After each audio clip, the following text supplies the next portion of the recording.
reality is tomorrow science myth. Today what you say, what the science says, it is impossible. Tomorrow it is going to be what? Possible. So you are not trusting in the Lord just because you want to trust in science. Amen. This is the way today the fear of God is lifted away from the people. Because the life is changing. The life is going very, very fast. There is no time for anything. In olden days, when we were young children, we had ample time to sit at home with our parents, to sing songs, praise God, worship Him, read the Word of God, memorize it, recite it to our parents. Still we had a lot of time. The night seemed to be very long because we had nothing else to do apart from going out with the kids and playing some local games. Okay? Today, do you have time to do that? The night has become very small. We go to sleep not at 10, 11, 12. We go to sleep at 1 o'clock, even 2 o'clock. The night is becoming very, and we do not spend the time praising and worshipping God. A lot of other things has come and taken over our time. Television, internet, computer, and most of all, mobile phone has taken over all our time. We do not have time for praying. We do not have time to fellowship with our own family. A wife doesn't speak to husband, and the husband doesn't speak to the wife or the children. All are busy watching the television, and after that they want to play around with the mobile phones. This is the way we are passing through. Some people say, what is the use of being committed to God? What is the use of being godly all the time? Look at my children. They don't have job. They don't have education. I have no place to live. It's a struggle for me to pay the house rent. No food, good food at home. When I am having this much struggle, how can I be godly? How can I continue to be committing to God? Amen? There was one child who wrote sometime and say, brother, in my college, in my classroom, I am the only one who is a believer of Jesus. All others are unbelievers. When the exam came, we all wrote exams. I am the only one who failed. All the other people passed. Is it the reward my God has given me? Being trusting in the Lord God, the true living God, is the reward that I get? The Lord was to tell her and you and me today, read 1 Timothy chapter 4, verse 8. Brother, read again. For physical training is of some value, but godliness has value for all things. Amen. Holding promise for both the present life and the life to come. Amen. Your physical passing of the exam, of course, it has got some value. But holding on to the faith of Jesus Christ is of a greater value, because it is not only is going to give you good things in this present world, it is also is going to give you good things in the life to come. Never underestimate. Never go weary of being godly. Amen. Never give up. May your failure not dissuade you. May your failure not discourage you from being godly. Because tomorrow will come. Today is not the end of your life. There is always what? Tomorrow. And Christianity is what? A life of hoping in the Lord. Christianity is life of hoping in the Lord. Today it may look dark. There is no way for you. But tomorrow the sun will rise up. Amen? The sun will rise up and you are going to see the bright day tomorrow. So we have to live in what? Hope. Being godly is always a gain for you. It's always what? A gain for you. Like a business. In the business that you are working out by end of the year, my dear brother, now he looks at the profit and loss account and the balance sheet and see how much the company has made profit. Whereas being godly, the profit that we are going to reap is not only for the world, it is for your eternity. Amen? So you only have to know, be always committed and devoted to God. There is a secret of being godly. Turn with me the book of Deuteronomy chapter 4 verse 40. It talks about what is the secret of being godly. Amen? Deuteronomy chapter 4 verse 40. Observe the laws and the commandments that I command you today, and everything will be well with you and your children after you. So you will live long in the land which Yahweh your God gives you forever. Amen. You, your children, and your descendant will be fine, and you will live long in this year. This is the secret of being godly. Amen. You and me, you can ask me, what do you mean by the word godly? Exact terminology of being in godliness. What is that? I want to ask you, are you godly? If I ask you this question, are you godly? What will you say? Or if I ask you, are you ungodly?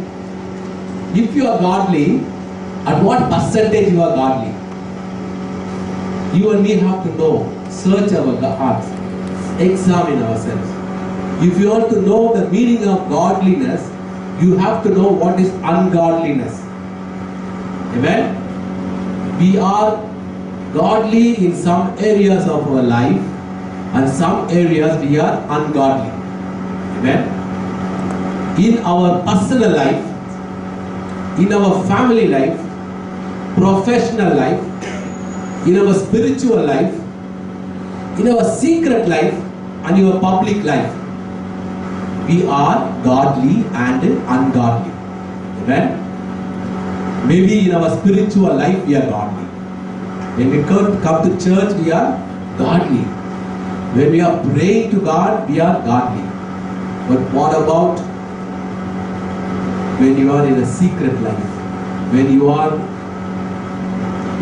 to do with your secret life, are you godly? It is you only have to examine yourself. The Lord is asking you.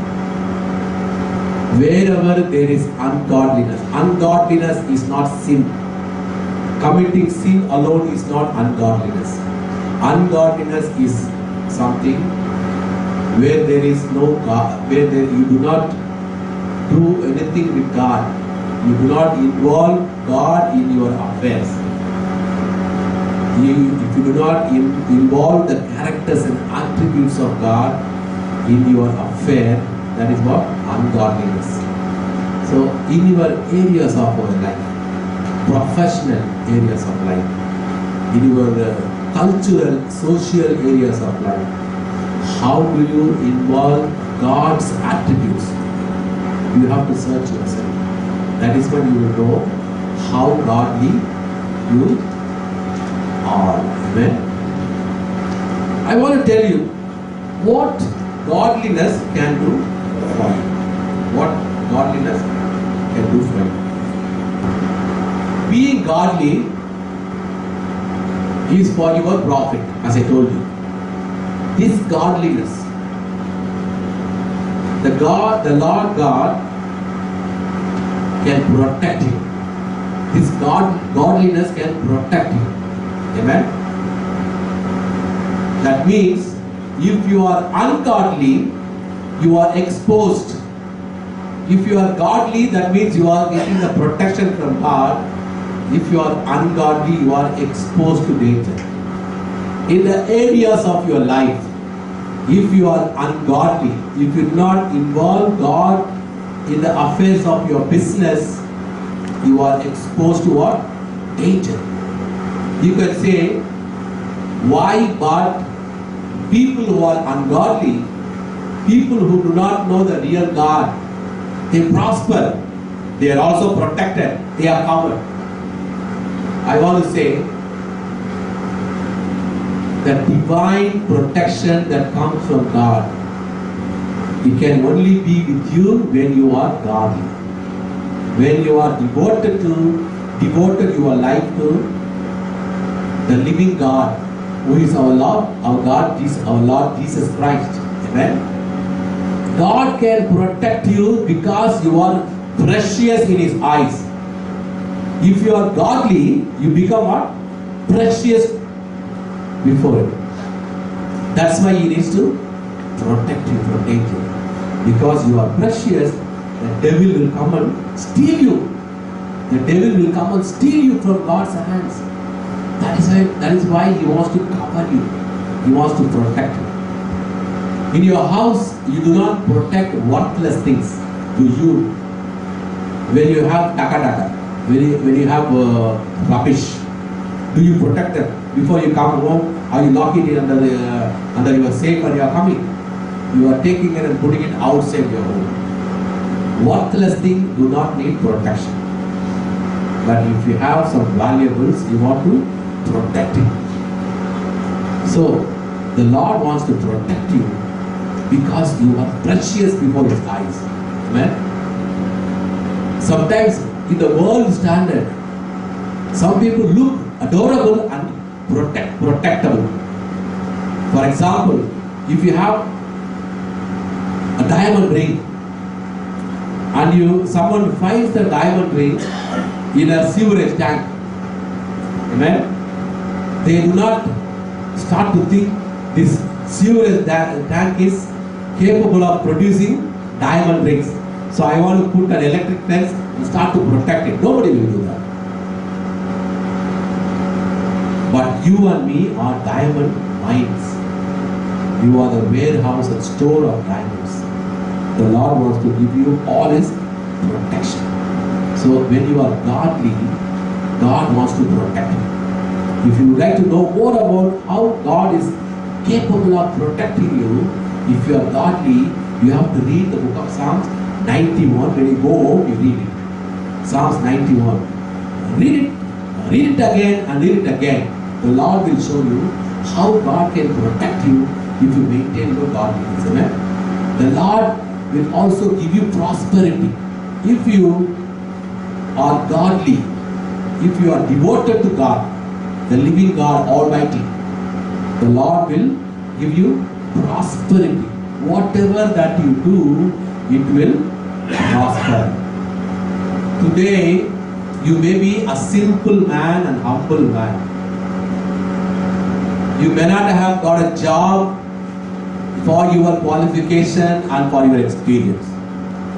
You may be grossly underpaid. But you need to know the Lord will raise you up. You have to be only patient. If you have to be only patient, at His appointed time, He will rise you up from your lowly stage. He's going to lift you up. You have to continue to be godly. Continue to devote yourself to God. Then at the right time, He's going to lift you up. Amen. Never get disillusioned. Never get upset by looking at ungodly people prospering before your eyes. Ungodly people prospering before your eyes. Don't get upset. Don't lose your heart. Why I am not prospering? yet I am a godly man. The Lord wants to tell you today, the wealth that you are seeing is not everything. If you have wealth and if you do not have health, what is the use of your wealth? Health is more important. If you have good health and if you have no wealth, it's again a problem. Amen. And if you have everything for today, tomorrow looks bleak, is another problem. So do not look at somebody else and start to compare yourself and go weak and weary of your godliness. The Lord is asking you today, trust in the Lord. He will raise you up one day. Amen. The book of Daniel. If you look at the life of Daniel, the life of Daniel, this Daniel was a godly man. Amen. Daniel was a godly man. He was in Jerusalem. One day these Babylonians went and captivated Daniel and all his friends and brought them into Babylon and they made them slaves. All the friends of Daniel would have mocked at Daniel. Man, you were such a godly person. You were always devoted to your God. Look, these Babylonians, the king Nebuchadnezzar came and captivated you. Now whose God is great? Is your God great or the God of Nebuchadnezzar is great? How your God allowed him to come and overpower you and take you under captivity. But Daniel never gave up on his godliness. He never gave up. He ignored all his comments of his friends. He continued to have faith in God. He continued to grow more godly. Amen. So what happened? Daniel became number two. He got a very acclaimed position in the government of Babylon. God raised him up. Nebuchadnezzar had gone. Another king came and gone. Another king came and gone. But Daniel ever remained there in the position. Then the people knew, because he never defiled himself. He never what? Defiled himself by those unclean things offered to the idols were offered to him. He never touched it because he wanted to maintain his godliness. At the right time, the Lord had lifted him from being a slave to a better position. The same thing happened to who? Joseph. Joseph, at the age of 17, he was in prison. At the age of what? 17, he was in prison. And he stayed in the prison for 14 years. Not 1 year, 2 years. 14 years he was in jail for the sin that for the mistake that he has not committed. He was in jail for 14 years. Did he give up his godliness? Why did I refuse Potiphar's wife? Why did I refuse to serve in the prison for 14 years? Might as well I said yes to her. I would be living in the palace. He didn't know that his Lord was going to raise him up. He didn't know that. But he ever remained faithful to God. How can I define myself?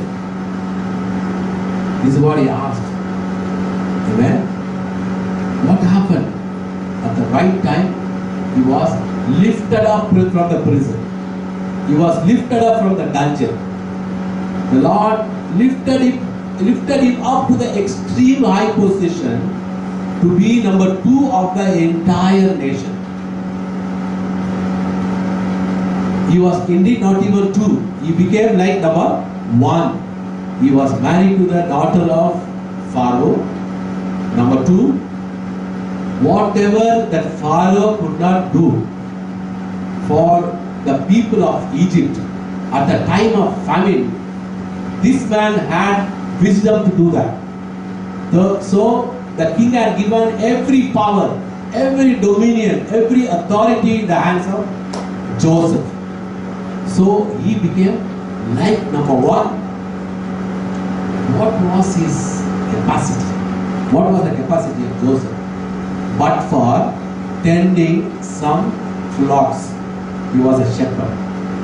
He was carrying tiffin box to his brothers. That was the only thing that he was doing.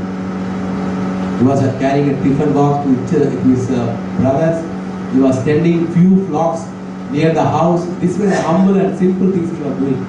Yet the Lord has taken him very high and he was able to prove. All because he maintained his godliness. Even today the Lord must tell you, when you are hard pressed, never go where you become being godliness. You always increase your commitment towards your God. You always increase your devotion, because the more problem that you are facing, that means the deliverance is going to come. The more problem that you are facing, the deliverance is just across the door. When you are just going to go and finish your race, are you going to be relaxing? Are you going to start walking like this? Or are you going to turn behind and see who else is coming behind you? No, you have to gain all your efforts and you are going to run fast in order to finish your winning race. The Lord is asking you today, never get carried away. Never get frustrated because you are not seeing the hope in your life. The Lord is telling you, have patience, have devotion and continue. Amen. There was a girl, again another girl, who was not married for up to 32 years. She was 32 years old, spinster. When she was a young girl, studying in the college, all her other friends were all having boyfriends, they were having affairs, they were going and outing with the boys, men socializing. This girl never. She kept her purity. She always remained praising and worshipping God. Amen. She was always in the company of the believers of Jesus Christ. The years are passing by. She ever remained a spinster. She became 32 years old. The beauty is starting to fade. Now she has become less attractive. Men are rejecting. Yet all her friends got married. All the ungodly friends, classmates, all got married and settled in life. She became wary of God. Is it the right way that I did? Is the right way that I have not also followed the way these girls did? I remained faithful for God. Today I am a spinster at 32 years of age. Amen. There is one answer for her. That is from the word of God. Proverbs chapter 13 verse 12. There is one answer for a girl of such state of mind. Proverbs 13 verse 12. Hope deferred makes the heart sick, but a longing fulfilled is the tree of life. Amen. A longing fulfillment is a tree of life. If you long for something for a long time, and when the Lord God makes it a reality, then it's like a tree of life. This girl has become faithful. If she was trusting in the Lord, then the Lord found a handsome husband for her. One day she got married. A very handsome man. a lot of money, good position, they were married. All these people turned to us and said, wow, is this the reason that we waited for all this time? She got a very beautiful settlement. Then she got beautiful children. Her positions has raised up. And both the husband and the wife ministered God. They became servants of God and they are leading a very, very happy life. This is the end result. This is what? The end result. Never get anxiety. Never start to look this way and that way. Trust in the Lord. Trust in the Lord. When you serve the Lord will serve you. This is the reason the Lord said, for my sake, if you give up your father, if you give up your mother, if you give up your siblings, I will bless you. It does not mean that you have to leave your father. You have to kick your father and come follow Jesus Christ. No. It says the first priority is what? God. The first priority is God. For God's sake, you can compromise anything. This is what Lord meant there. Today, if you look at God, the God will look at you.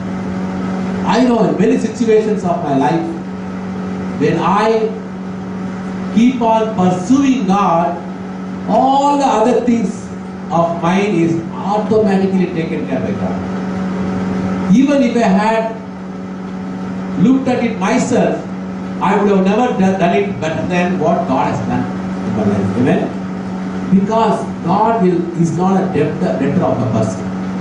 If you do something for God, He returns to you multiple in this world. Amen?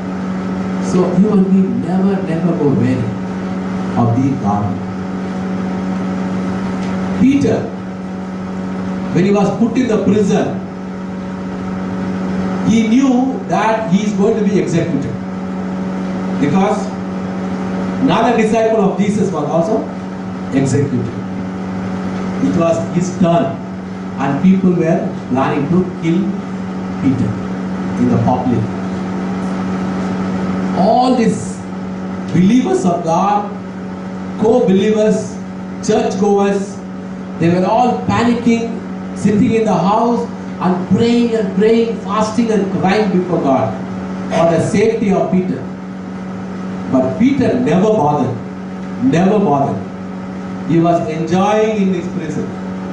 He was just sleeping, taking a good nap and resting and praising and worshiping God. Because he knew the Lord whom he worshipped, the Lord whom he trusts, is a living God. He's not a God who is dead. Of course, Jesus Christ died.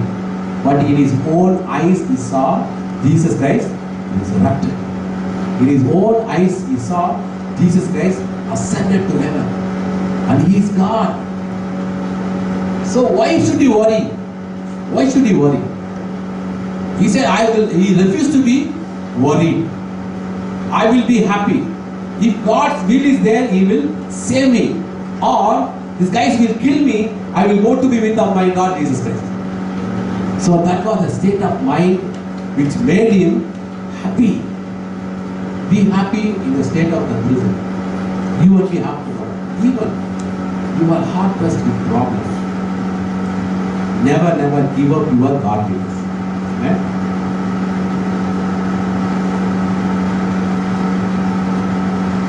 So, godliness protects you, prospers you, and multiplies you. Multiplies. Isaiah chapter 65, verse 22.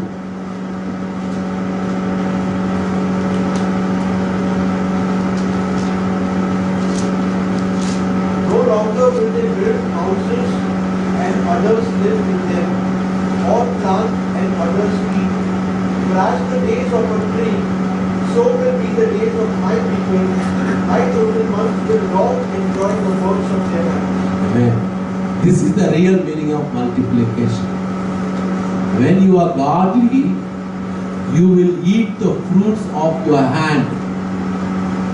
You will build a house, someone else will live. You will grow a plant, somebody else will reap it. Is it nice?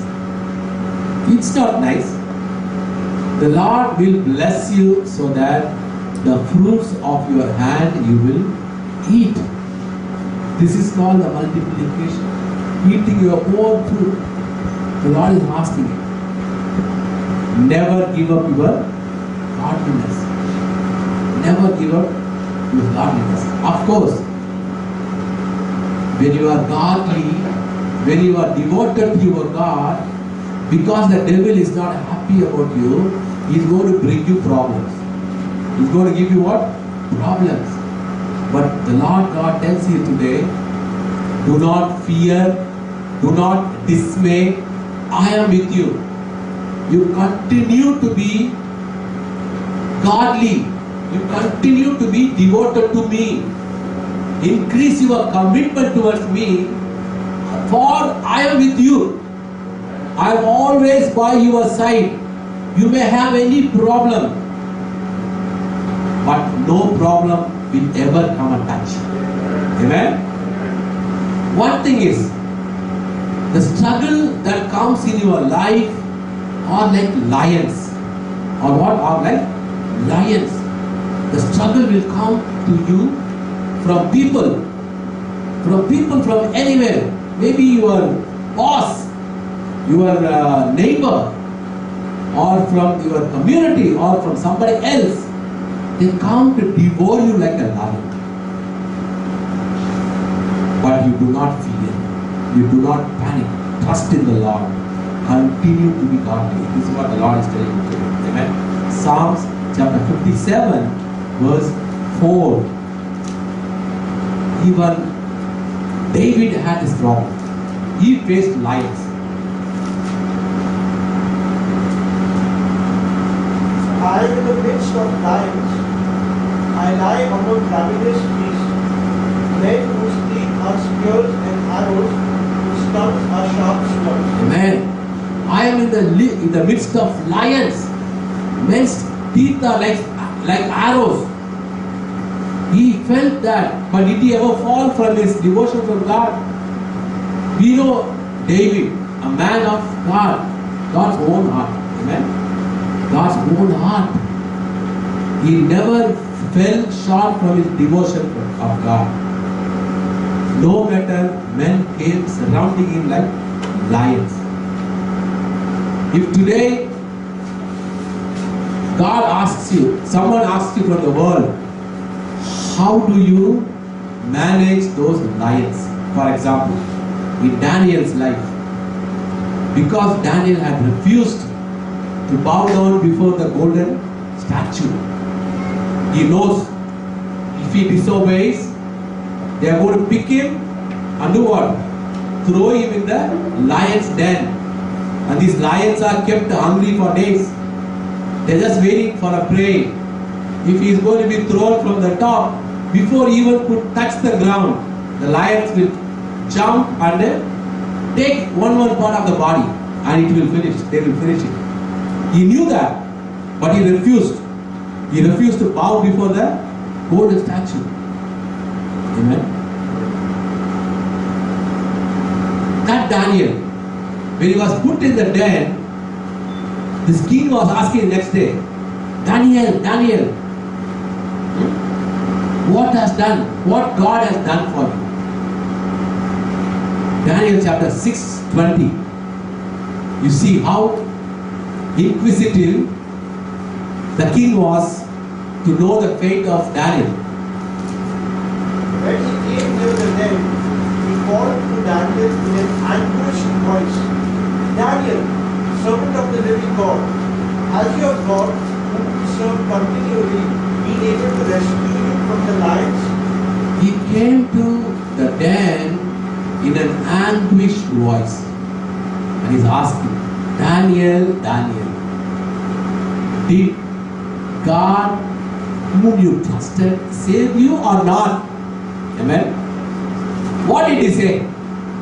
Verse 22. My God sent His angel, and He shut the mouths of the lions. They have not hurt me, because I was found innocent in His sight, nor have I ever done any wrong before you, O King. He had a testimony. Didn't he have a testimony there? He had a testimony. God had bound the mouth of lions. They could not harm him. Amen. If the world is asking you, how did you handle the difficult situation? When that problem came to you like a roaring lion, how did you handle the situation? If the world asks you, what will be your testimony? Will you say that the Lord has calmed all the people because I continue to trust in God? Or you are going to say, I had a nice way of escape. I ran away from the situation. Or I just surrendered before the lion. Lion, come and eat me. Enjoy, have a wonderful dinner. Did I surrender before the lion? Or did I run away from the situation? No. Our testimony should be a continue to trust in God. Because I continue to trust in God, He had tied the mouth of the lions. That's going to be your testimony and my testimony. For that, never give up your devotion. Okay? Again, these problems will come to you like thorns. Like what? Thorns. You are like a lily flower. You are like a lily flower. And your fragrance will reach even miles away. You are such a wonderful lily flower. You are a servant of God, the believer and children of God. And you are what? Surrounded by what? Thorns. Thorns come from where? From the branch of the lily flower.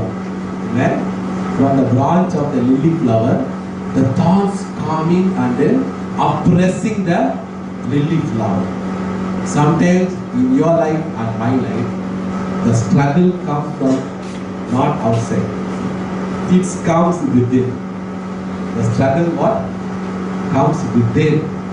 Because you are trusting and hoping in the Lord, devoted and committed to God, your own life partner will become a thorn to you. Your husband will become a thorn to you. Your children will become a thorn to you. Your parents will become a thorn to you.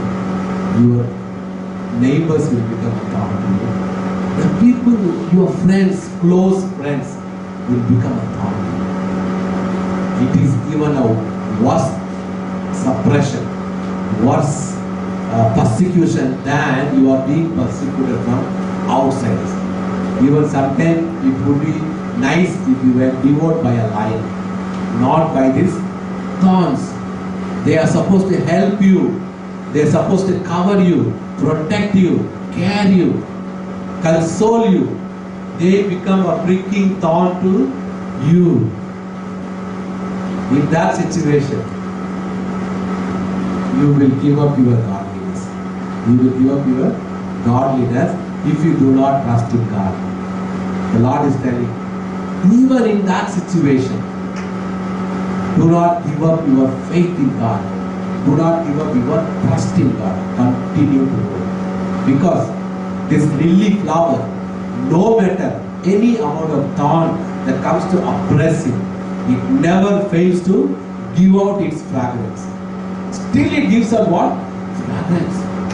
The Lord is asking you and me, give out your fragrance in spite of all these oppressions and suppressions. Because our Lord Jesus Christ, when He was crucified, they have put what? A crown of thorn on His head. This, I have seen that plant, the thorns. They are 3 inches long. They are what? Very strong thorn of 3 inches. You make a crown like this, and you don't just gently keep it. You keep it, and with something you press it. These thorns will literally pierce your skull. It will literally pierce your skull, and the blood is not oozing or dropping. It is flowing out like a fountain. When you are pressed with the thorn, a crown of thorn like that, the blood is flowing through your head. But Jesus Christ ever remained a lily flower. The fragrance of forgiveness was just flowing from even on the cross. Amen. He showed love of God. This is what God is asking you and me. Even you are hard pressed by your own people. Never give up. Never give up. Continue to be godly. The Lord will handle them. Amen. The Lord will handle them. Sometimes the struggles will come like scorpions. What? Scorpions. You know what is scorpions? Sometimes you can bear even these thorns. But a scorpion will come and give one sting. What happens? The pain that sting can inflict you is 1,000 times more painful than a thorn. Right? That is called scorpions. Even in your life. Some people, through their tongue, they can sting you. Amen? Some people can sting you from their mouth, from their tongue.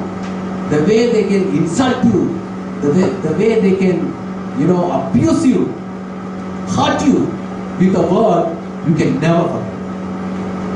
It will break your heart. It will tear your heart. You will be broken down completely. Your own people can do that because you are pursuing God. You want to bear the qualities of God. They will take an advantage over you. They will sting you. Not one sting. Every day they will sting you. What will you do? The Lord tells you today, never give up. Never give up being godly. Always show the attributes of God. When someone comes to sting you, the Lord tells you, look at heaven. Don't look at the person. Don't look at the person who stung you. Look at heaven. You will see thousands of angels worshipping God. You join with them and worship God because you do not belong to this person. You belong to God. Never accept this person to tempt you to sin against God. Just to bless the person. If the person stings you, show him a smiling face and bless him. While you are blessing the person, rebuke the devil inside the person. Because this person who is stinging you is not bad. But the devil who is inside the person is what? Bad. And you have the enmity with the powers and principalities of the darkness, not with this person. The more you are strong, never ever start to retaliate. By retaliating and speaking the same to them, repaying the same to the person, you are sinning against God. If you want to continue to be godly, love the person, bless him, pray for him, but never fail to rebuke, drive the demon that is operating within the person. Amen? This is how you should be handling the situation of struggle from the scorpions. The same way, struggling from weeds. You are a grain, you are a plant, you are supposed to produce grains, but these weeds also growing around you, eating all your nourishment. Even your life, as I was telling some time ago, that you yearn, somebody enjoy. All the fruits of your hand, somebody enjoy. It's like this building called the laborers. The building laborers, they are building beautiful buildings, sky-rise buildings. But from the meager salary they are getting from the boss, they cannot even have one-time food. Forgetting about having a place to live. They are making buildings for others. They ever remain in the Chopra, or even they don't have the place to stay. Is it a blessing from God? The Lord will definitely lift you up from your position if you remain to be godly, if you are continuing to have devotion to God. Finally, you may be suppressed. You will be having a struggle like horses and soldiers and fire. All horses will come, chariots will come. You are only one man, like Elisha. 2 Kings. Amen. 2 Kings. Chapter 2.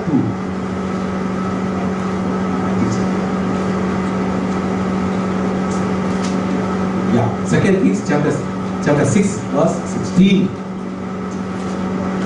You will see Elisha was there. He was seeing all this. The whole place was surrounded by horses, chariots and the people. All coming to fight this only one man, Elisha. To fight this only one man, the whole world has turned against him. Even in your case, sometimes you will have the situation, you are only one man, the entire world has turned against you. The entire community has turned against you because you are devoted to your living God. In that situation, do not give up. Do not think that you are all alone. This is what the man, the servant of Elisha, thought. My master is now alone. He is going to be eaten by those people. But he said, you are joking, my friend. Look at the sky and see what is that. When he looked at the sky, what he saw? He saw the multitude of angels, horses with fire, chariots. 10 times or 50 times more than what he could see in the world. You and me, when we are hard pressed with such problem, when you know that you are all alone enduring this problem, my dear friends, my dear family, if you think you are all alone enduring these problems for the sake of your God, instead of looking at the situation, look up to the heaven and see. You will see God is standing to fight for you in great multitude. It will take one moment for God to finish off all the problem that is looming a great struggle for you. Amen. The Lord wants to give you the hope today. Never look at the struggle. Never look at the struggle. Look at what? God. If you have someone who is sick, the hope. Never look at the struggle. Don't think you are all alone enduring this problem. Look at God. You will see God is there, standing to fight for you. Amen. So, there is good thing about being godly. And there are good things about being godly. The Lord will multiply you. The Lord will lift you up. The Lord will cover you. All the struggles that may come to pass in your life, but the Lord will stand there to fight for you. Amen. Never give up being God. Never give up being God. Never give up your devotion to God. Instead, increase it, multiply it. Go in full zeal for God, in more vigor for God. Then the Lord will turn to bless you. All your problems will be vanished. Amen. May the Lord give us that strength. May the Lord give us that strength. When we are in problems, we forget all those things. I can talk a lot. When I get into a problem, I will tend to forget and start to worry. The Lord is telling you and me today, remember me in the time of your trouble. I will come to fight for you. Yeah? Let's close our eyes. Look at God. The Lord wants to tell you today, are you having problems? Are you having sickness in your house? Are you having struggles in your family? The Lord wants to tell you today, I am with you. I am with you.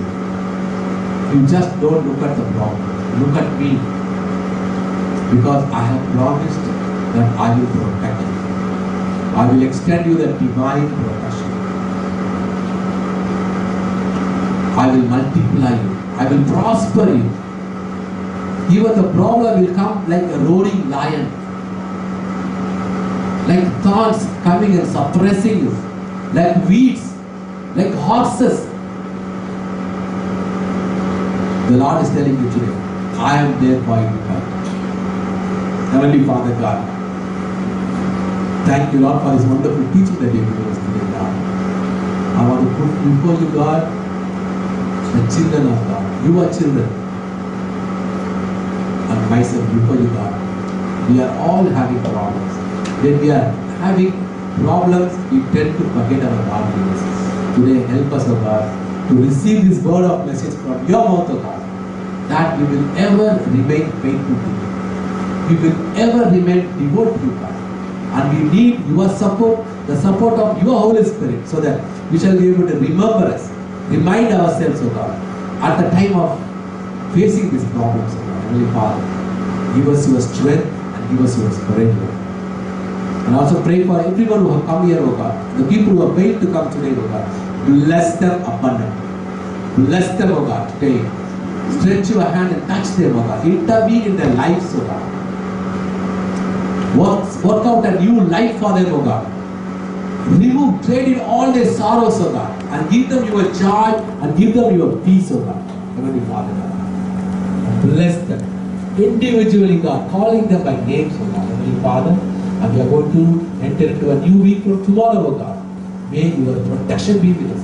May your wisdom, O God, be filled in our lives, O God, so that we shall be able to do your will, O God. May all the glory belongs to you. May all the honor belongs to you, because you alone is God.